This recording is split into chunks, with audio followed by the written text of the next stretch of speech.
प्रतिष्ठित है मुखारविंद में, आपने दर्शन किया होगा, बड़े दिव्य स्वरूप हैं। और उसके पीछे अरबों खरबों की संख्या में शालिग्राम भगवान विराजमान है। आप लोग कहीं कहाँ हैं? इन आंखों से नहीं दिखते हैं, जिनको भगवान दर्शन कराते हैं उनको दिखते हैं। अनेक संतों ने अनुभव किया है कि उसके पीछे का पूरा पर्वत असंख्यों ज्योतिर्मय शालिग्रामों से युक्त है। ये कामदगिरी की महिमा।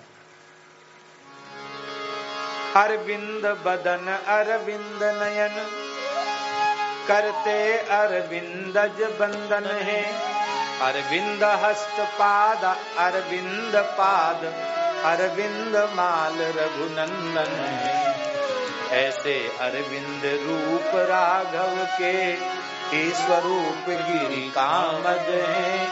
हे गिरि स्वरूप गिरि कामद है। उनके सुमुखार बिंद उत्तम मदहारी रामद धामद है। फल फूल भेंट हित धरते हैं, हरु दर्शन पूजन करते हैं। संकट से सदा उबरते हैं, वे हरि के लोक विचरते हैं। बैठे कामद के ताऊं सुन सुन पाऊं, सुन सुन के नित्य प्रति यश गाऊं। एक से एक बढ़िया, इतने सुंदर ललित छंद हैं। और लक्ष्मण पहाड़ी है, लक्ष्मण की धन्य पहाड़ी है। वात्सल्यमयी हरि हरि जन के मित्रों की मातु सुमित्रा है। मित्रों की मात सुमित्रा है।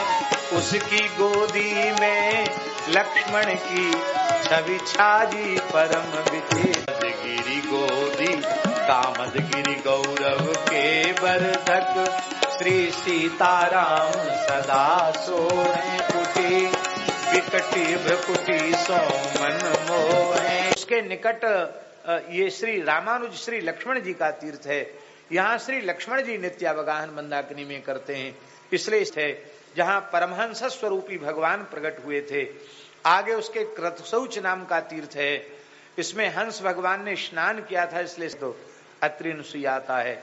इस अत्रि अनुसुईया में एक ब्राह्मण को श्रद्धा पूर्वक भोजन करावे तो 1 करोड़ ब्राह्मण को जिमाने। उदारता हो तो एक ही क्यों जुमाओ, खूब झरा न्योता दे दो महाराज ब्राह्मण, सबको खिलाओ तो उतने करोड़ हो जाएगा। और महाराज इसमें पतिव्रता सती अनुसुईया का स्नान करके अनुसुईया का दर्शन करना चाहिए और महासती अनुसुईया का पूजन करना चाहिए। उससे समस्त मनोरथों की पूर्ति हो जाती है। कार्तिक शुक्ल दशमी से पूर्णिमासी तक इस तीर्थ की यात्रा करनी चाहिए।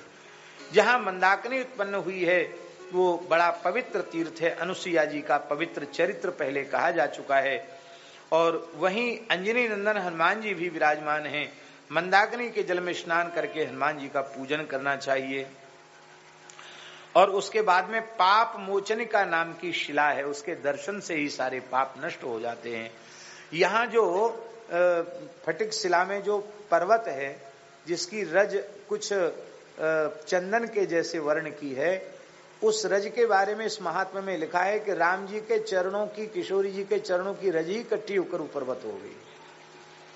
हम तो वहां जाते हैं तो उस रज से शरीर में लगाकर स्नान करने का भाव रखते हैं। इतनी सुंदर रज है, क्या कहना। हमने तो महान एक अनुभवी संत से सुना कि श्री रघुनाथ जी ने किशोरी जी को श्री अंगराग अर्पित किया था और उस अंगराग का विमोचन यहाँ किया गया। वो अंगराग की कांति से युक्त वहां की रज है। और चित्रकूट के अपने मिथिला भाव के रसिक संत तो चित्रकूट की रज को ही मस्तक पर तिलक के रूप में धारण करते हैं। ये शिला जो है उसका नाम है दारिद्र। एक पाप मोचनी शिला है, एक दारिद्र मोचनी शिला है। इसका दर्शन करने से दरिद्रता नष्ट हो जाती है। उसके समीप में एक ऋणमोचनी शिला भी है। ये ऋणमोचनी शिला का दर्शन करने से देवऋण, पितृऋण, ऋषि ऋण तीनों ऋणों से मुक्ति मिल जाती है। ये कहाँ है ये शिलाएं? कहते हैं शिलानाम तृतीयम तत्र जलस्याभ्यंतरे स्थितम ततो गच्छे ध्वज श्रेष्ठ फल की वनमोत्तम। ये तीनों शिलाएं, पाप मोचनी शिला, दारिद्र मोचनी शिला, रण मोचनी शिला, ये तीनों शिलाएं मंदाकिनी के जल में ही स्थित हैं। इसलिए जल में ही इनको क्रमशः प्रणाम कर लेने से उस पुण्य की प्राप्ति हो जाती है। इसके बाद फलकी वन है। फलकी वन क्यों? यहाँ कंदमूल फल का आहार करने वाले ऋषि मुनि महात्माओं ने निवास किया, इसलिए इसको फलकी वन कहते हैं। और वर्तमान समय में इसी को लोग टाटी घाट कहते हैं। बोलो भक्तवत्सल भगवान की जय। कहते हैं उस वन का दर्शन, कार्तिक पूर्णिमा को उस वन के दर्शन की विशेष महिमा है। दर्शन मात्र से ब्रह्मलोक की प्राप्ति हो जाती, सारे पाप नष्ट हो जाते हैं। ये फलकी वन वनों में श्रेष्ठ है। श्री सीताराम जी की कृपा से ये तीर्थराज है, इतनी इसकी महिमा है फलकी वन की। बोलो फलकी वन की जय। यहाँ से एक और धारा प्रकट होती जिसका नाम वैतरणी है। इसमें स्नान करने से सारे पाप नष्ट हो जाते हैं, फिर वैतरणी में नहीं गिरना पड़ता है। हजारों गायों के दान का पुण्य प्राप्त हो जाता है।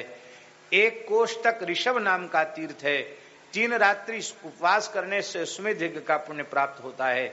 इसके बाद बदरिका नाम का तीर्थ है। बदरिका तीर्थ का सेवन करता वो दीर्घायु होता है, उत्तम लोकों को प्राप्त करता है। उसके दक्षिण में पुष्करणी नाम की नदी है, उसमें स्नान करने से सारे पाप नष्ट होते हैं।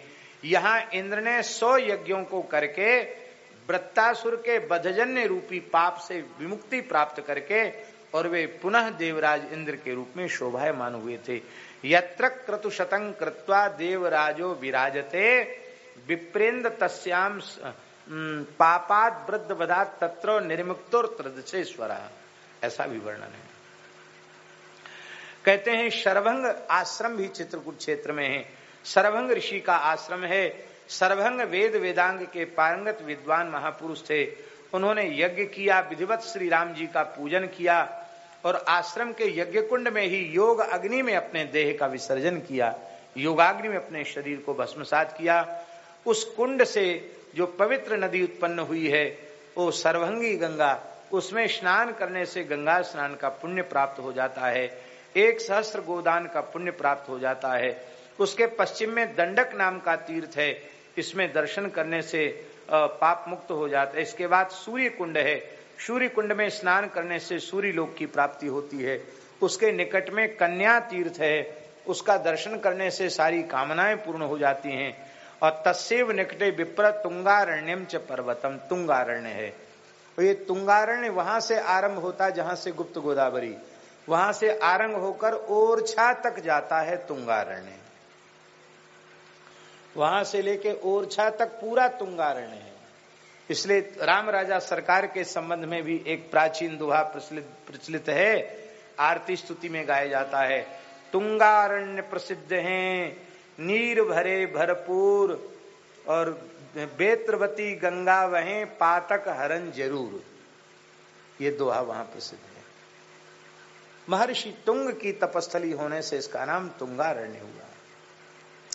और कहते हैं कि जो ओरछा के संस्थापक थे महाराजा रुद्र प्रताप सिंह जी देव, वे जब इधर शिकार खेलने आए थे तो एक ब्राह्मण की, अग्निहोत्री ब्राह्मण की गाय पर सिंह ने आक्रमण किया। आपने ब्राह्मण की गाय को बचाया। उसी समय महर्षि तुंग ने प्रकट होकर दर्शन दिया और कहा कि तुम अपनी राजधानी यहाँ बनाओ। तब महाराजा रुद्र प्रताप सिंह जी देव ने ओरछा में राजधानी की स्थापना की थी और कहा कि तुम्हारी पीढ़ी में परम भक्त उत्पन्न होंगे आगे चलकर, और साक्षात रघुनाथ जी यहाँ आकर विराजेंगे। वनवास काल में राम जी ओरछा होकर के गए हैं।